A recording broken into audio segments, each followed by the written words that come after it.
Nous préoccupions beaucoup de façon globale pour la protection des droits des enfants. Mais nous avons remarqué effectivement que dans ces zones minières, surtout ici à Kédougou, au niveau des zones d'herpéage, comme on a eu à le souligner, par rapport donc à cette exploitation clandestine dans les zones d'orpaillage, le travail des enfants est récurrent. Et le travail des enfants constitue un fléau dans ces zones.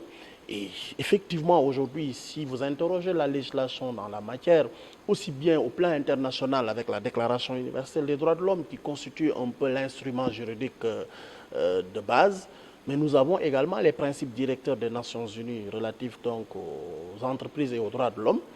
Et au-delà, nous avons également toute une réglementation avec, au plan international sur donc, le droit du travail, avec toutes les normes en matière sociale que nous savons et qui interdisent de façon formelle le travail des enfants, surtout dans les zones d'RPH. Et je pense que nous devons tous y veiller et effectivement procéder à une application effective de ces normes qui sont transposées dans notre droit interne, il faut le dire, pour que ce travail des enfants soit banni dans ces zones d'orpaillage parce que c'est en fait un fléau avec des conséquences énormes.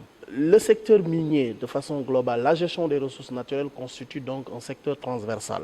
Ça implique également l'engagement, l'implication des pays frontaliers parce qu'on l'a vu. Aujourd'hui, nous recevons des citoyens venant d'autres pays limitrophes, donc parce que la zone de Kédougou est une zone frontalière.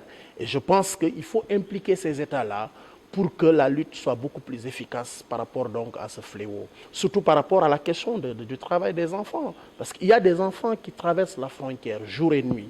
Mais il faut que des mesures harmonisées soient prises, non seulement pour protéger